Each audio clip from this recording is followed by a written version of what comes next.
In recent years, over 40% of global companies have faced mandatory ESG reporting, and that number keeps growing. Yet the rules vary dramatically by region. In this video, we'll cut through the noise so you can quickly see which ones matter for your business and supply chain. There's no single global ESG law. Instead, different regions have their own frameworks, and some have extraterritorial reach, meaning they apply to companies outside their borders. In Europe, the CSRD, implemented through the ESRS, sets detailed sustainability reporting requirements for large companies. But it doesn't stop at the EU's borders. If a non-EU company generates more than 150 million euros in EU revenue and has significant subsidiaries or branches there, it's also in scope.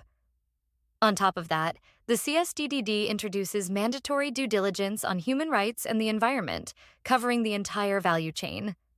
If your clients are in Europe, expect ESG data requests, even if your company is based elsewhere.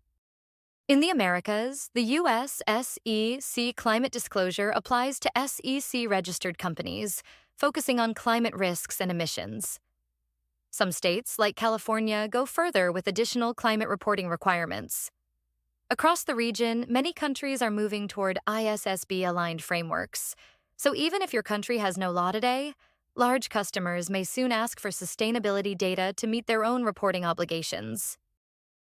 In the Asia-Pacific region, countries like Australia, Singapore, and Japan are adopting ISSB-aligned frameworks, often with phased implementation.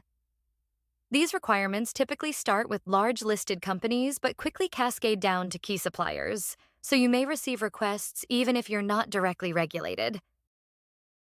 How to know if it applies to you? The fastest way is by asking 4 questions. Do you operate, sell, or buy in a regulated region? Do you have subsidiaries or branches there? Are your clients subject to these laws? And do you exceed the revenue, employee, or asset thresholds set by the regulation? A single yes means you should look closer at that framework.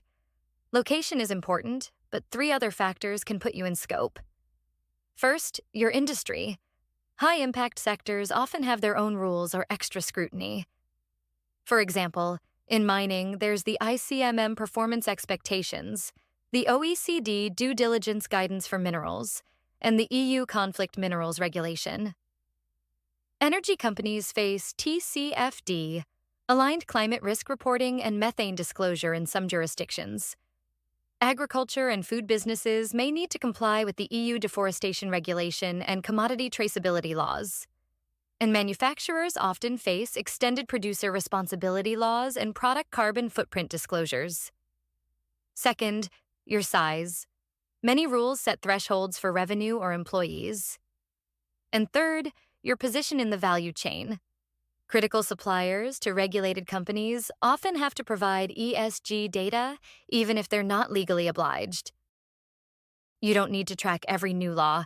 Instead, follow the main bodies, ISSB, CSRD, SEC, and monitor whether your clients or parent companies are affected. That's the fastest way to know if you're next. ESG rules can seem overwhelming, but the real question is simple. Does your business touch regulated markets or serve regulated companies?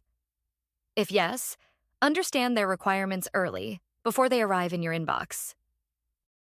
If you're interested in more practical content, check the resources I've linked below.